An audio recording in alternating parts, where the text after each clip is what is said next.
네, 안녕하세요. 초등생활 처방전 이서연입니다. 여름방학이 얼마 남지 않았습니다. 여름방학 계획 세워보셔야 되겠죠?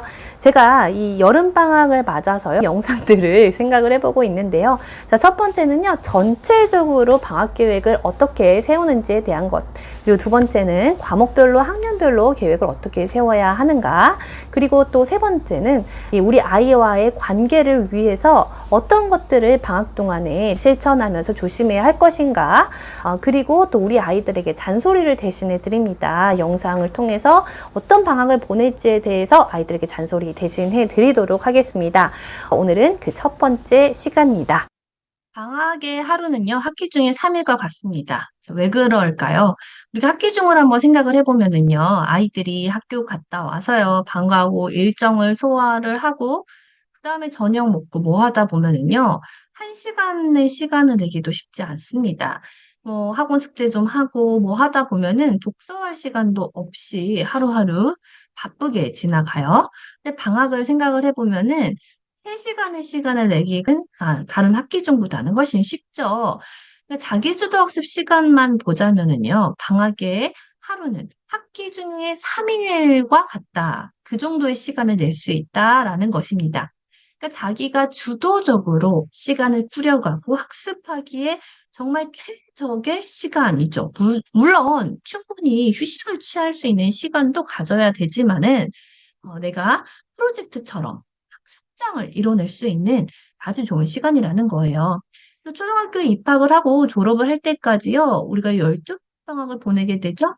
그러니까 평소에 놓치고 있다거나 좀 부족한 부분, 이런 것들을 채워줄 수 있는 아주 좋은 기회다라는 것입니다. 이런 내용이 이서연의 초등방학 공부 처방전에 내용이 나와 있어요. 그래서 오늘, 자, 그러면 우리가 공부의 낙관주의가 무엇인가 한번 생각을 해보면은 이제 공부를 잘할 수 있을 것이다 하고 이 낙관성을 가지고 있는 거예요. 내가 공부를 잘할 수 있을 거라는 자기 믿음을 갖고 있다라는 것이죠. 이거는 어떤 친구들이 갖고 있을까요? 당연히 내가 공부를 해봤는데 혹은 계획을 세웠는데 그것을 성공을 했다라고 하면 뿌듯해지는 거예요. 그래서 처음에는 억지로 뭐 선생님이 하라고 해서 부모님이 하라고 해서 시작을 했지만 하다 보면은 성공을 하게 되고 내가 실력이 올라가는 것을 보게 되면서 아이들은 스스로 자기 효능감을 갖게 됩니다. 그러면서 공부할 만하네. 이 공부에 대한 낙관성을 갖게 된다라는 거예요. 학년이 올라갈수록 이 자기 효능감의 격차가 커집니다. 당연히 성공 경험이 쌓여가는 친구들은요, 자기 효능감이 올라가고 실패 경험이 많아지는 친구들은 자기 효능감이 떨어지겠죠. 여기에서 성공이냐 실패냐라는 것은 절대 1등, 2등 이 경험이 아니라는 사실 반복해서 소처방에서 말씀드리고 있는데요. 자기가 자기의 이 예전에 비해서 성장을 하고 있다. 구멍 없이 잘 메꿔나가고 있다라는 그런 느낌을 말을 합니다. 그래서 성공 경험이 많아지고 또 이 성장을 했던 경험들이 쌓여가면서 자기에 대한 믿음이 올라간다라는 거예요. 그럼 방학 역시 계획을 세워서 그 계획을 실천하는 것 역시 성공 경험이고요. 성장 경험입니다. 공부에 대한 낙관성을 올리기에 아주 좋은 기회라는 것이죠. 자, 학습 동기는요, 크게 두 가지가 있습니다. 내재적인 동기와 외재적인 동기가 있어요. 자, 내재적인 동기는 뭘까요? 그렇죠. 공부가 정말 재미있어서 하는 것입니다. 외재적인 동기는요, 그래요. 우리가 칭찬받으려고, 보상받으려고, 이 공부의 외적인 요인 때문에 하는 것, 그것이 바로 외재적인 동기입니다. 그래서 우리가 내재적인 동기와 외재적인 동기를 생각을 해보면 우리 아이가 내재적으로 공부했으면 좋겠다라고 많이들 생각을 하실 거예요. 하지만 외재적인 동기로 시작을 하는 경우가 많이 있죠. 공부가 정말 재미있어서 내재적인 동기로 시작을 하는 친구들은 거의 없어요. 설사 이 내재적인 동기로 시작을 했다 하더라도 그것을 지속하기에는 힘이 부족한 경우가 많이 있어요. 그래서 외재적인 동기가 중간중간 필요해지는 것이죠. 그럼 우리가 외재적인 동기를 잘 활용하면서 또 아이하고 계획을 세우고 최대한 이 성장과 성공을 끌어낼 수 있도록 도와줘야 되겠죠. 조금만 잘해도 띄워주셔야 되고요. 작은 성공 경험들을 많이 만들어 주셔야 하고요. 적당하고 협의된 이 보상, 외재적인 동기를 잘 활용을 하셔야 되겠습니다. 자, 방학 같은 경우에는요, 특히나 이 계획을 세워서 공부를 하고 피드백을 하는 이 자기주도 학습을 하기에도 아주 좋고요. 또 어떤 프로젝트처럼 기간이 한정되어 있기 때문에 뭔가 보상을 걸고 실천을 해가지고 그 계획을 완수하는 성공 경험, 성장 경험을 하기에도 아주 좋은 시기라는 것입니다. 자, 그럼 우리가 내재적인 동기로 시작을 하는 친구들은 많이 없고, 혹은 내재적인 동기가 지속되기도 어렵다고 하더라도, 이 내재적인 동기를 어떻게 하면은 높일 수 있을까에 대한 생각은 끊임없이 해야 한다고 생각을 합니다. 바로요, 스스로 선택했다라는 느낌, 이것이 아주 중요합니다. 그래서 이 계획을 세울 때요, 아이에게 일방적으로 제공하는 계획이 아니라 함께 협의하고 대화하는 계획이 아주 중요하다라는 거예요. 그렇다고 해서 아이한테 끌려가라는 말씀을 드리는 것은 아닙니다. 함께 대화를 하면서 부모님이 생각하는 것과 아이가 생각하는 것의 이 협의점을 잘 찾아가야 하고요. 또 아이를 믿는 분이 있다면 기다려주는 마음도 저절로 생기게 됩니다. 아이가 지금 하기 싫어하고 어려워하는 것은 조금 시간이 더 필요한 경우가 많이 있어요. 그래서 함께 협의하고 계획을 세우셔야 합니다. 그러면 이 함께 협의하고 계획을 세울 때에 또 어떤 것들이 도움이 될 수 있겠느냐. 이 아이가 실천하기 너무 힘들어하면은 짧게 짧게 기간을 가져가셔도 좋아요. 방학을 통째로 한 번에 다 프로젝트처럼 해서 이 프로젝트 동안 이것을 다 했을 때의 보상을 가져가도 좋지만 그가 너무 힘들다라고 하면 뭐 일주일 단위로 끊어간다거나 2주일 단위로 끊어가도 좋습니다. 자, 우리가 계획을 세울 때요, 필수 과제와 선택 과제가 있을 수 있는데요. 필수 과제라는 건 매일매일 밥 먹듯이 해야만 하는 것. 선택 과제라는 것은 반찬처럼 뭐 일주일에 한 번만 한다거나 두 번만 한다거나 혹은 방학 때만 한다거나 하는 것들을 말을 합니다. 그래서 아이에게 선택권을 줄 수 있는 부분에 있어서는 당연히 계획을 세우면서 대화를 하면서도 많이 주어지겠지만 평소에도 어떤 순서로 공부를 할 것인지 이런 것들은 아이한테 충분히 선택권을 줄 수 있거든요.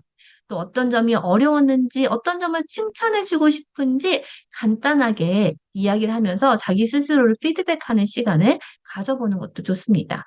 또 주의할 점은요, 우리가 해야 할 일을 하루에 좀 빨리 마쳤다라고 했을 때는 쉬는 시간을 주셔야지, 빨리 끝냈으니까 얘가 할 만하구나 하고 공부할 것을 계속해서 더 많이 주다 보면은요, 빨리 끝내지를 않을 거예요. 그래서 빨리 끝내면 쉬되, 그 쉬는 시간에 뭔가 스마트 기기를 활용한다거나 하는 시간은 분명히 절제해야 되고 한정되어 있어야 합니다. 그리고 이러한 하루 할 일들은요, 잘 보이게 해놓는 것이 아주 중요해요.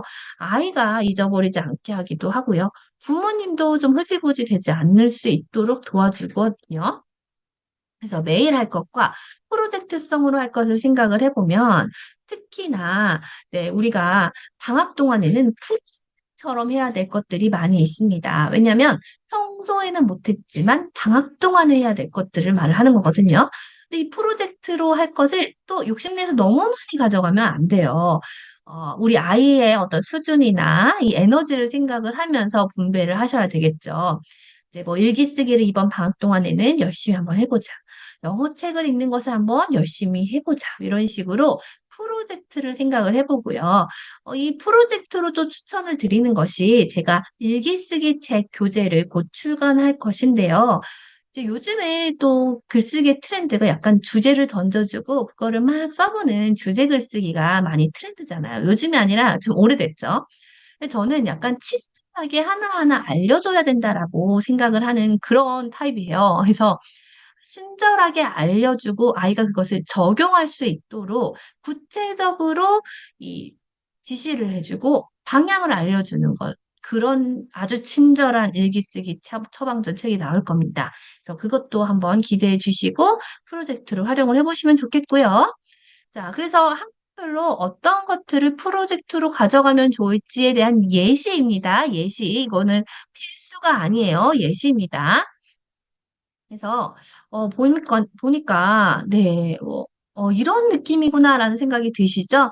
그래서 뭐 한자 쓰기 교재를 활용을 해본다든가, 이소연 쌤의 한자 어휘 끝내기를 활용을 해본다든가, 네, 일기 쓰기, 아니면 어휘력 문제집, 뭐 독해력 문제집, 아니면 이번에는 고전을 좀 도전을 해본다든가, 네, 이런 식으로 평소에 못했던 것들 프로젝트로 뭐 해볼지도 한번 생각을 해보시면 좋겠습니다.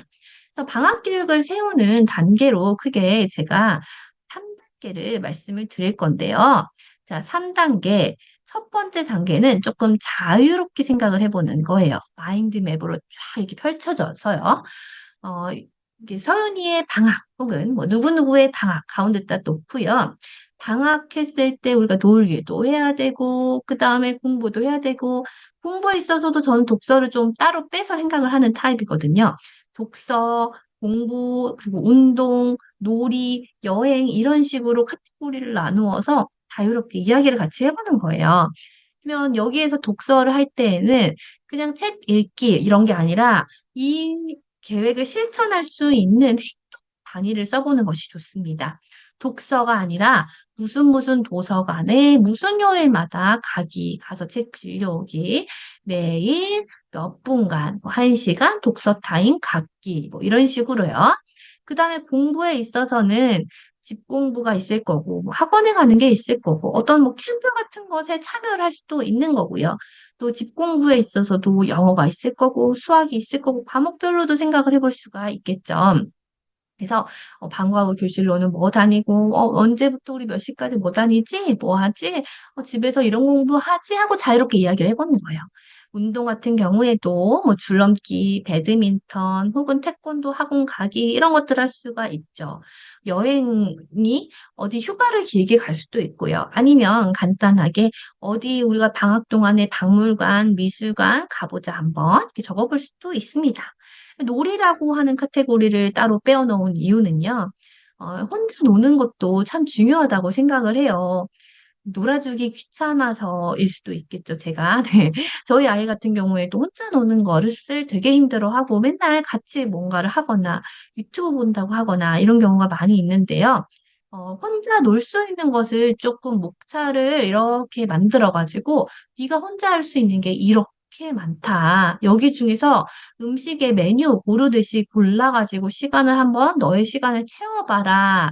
라고 이렇게 말을 합니다. 그래서 뭐 레고 만들기, 종이 접기 하기, 그림 그리기 이렇게 자기가 이렇게 하는 거 있잖아요. 그래서 그 중에서도 뭐 어떤 것들을 해볼지 한번 너가 평소에 어떤 놀이들을 좋아하니 하고 이야기를 나눠보는 시간도 필요한 친구들에 한해서 이거는 카테고리는 아이들마다 다 달라질 수 있어요.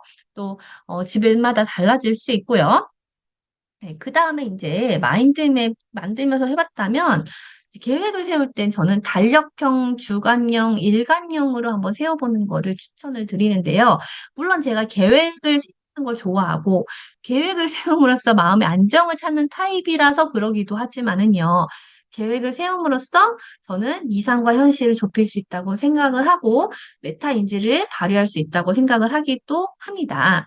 그래서 달력형이라는 것은 방학이 언제부터 언제까지인데, 우리 이때 기간에는 휴가 어디 가지? 뭐 이때 기간에는 뭐 하지? 뭐 이런 식으로 같이 생각을 해보는 거예요. 그래서 가정의 행사라든지 이때 기간은 우리가 복습을 하고 이때 기간에는 예습을 하자. 이런 식으로 달력형으로 생각을 해보면 아, 방학이 생각보다 며칠이 안 되는구나. 이거 뭐 하고 이거 뭐 하면은 며칠 안 남는구나. 이런 생각을 좀 해보게 됩니다. 그리고 주간형 같은 경우에는 이제 요일마다 가는 뭐 학교 같은 거, 방과 교실 같은 거, 이런 것들이 다르잖아요. 그래서 월, 화, 수, 목, 금 각각 뭐 하는지 적고 매일 할 것들 뭐 있는지 한번 같이 생각해 보고 이것까지가 이제 방학 전에 하는 거죠. 마인드맵, 달력형, 주간형까지는 방학 전에 하고 일간형은요, 방학이 시작되고 나서 매일매일 내가 하기로 했던 것을 했는지 체크하는 체크리스트를 말을 합니다. 물론 이 체크리스트를 매일 하기가 쉽지 않을 수가 있어요. 근데 못했다 하면은, 아, 그냥 못했구나 하고 다음날 하면 되는 거예요. 그래서 달력형, 주간형, 일간형으로 한번 생각을 해보시고, 자, 우리가 공부를 할 수밖에 없겠죠. 특히나 이 아이들의 학년이 어리면 어릴수록 함께 공부하는 시간이 많아지는데요. 옆에서 적극적으로 공부에 개입을 하면서 함께 하는 것, 혹은 시간과 공간만 공유하면서 간접적으로 함께 하는 것이 있을 텐데, 학년이 올라가면서 당연히 혼자 공부하는 시간이 늘어날 것입니다.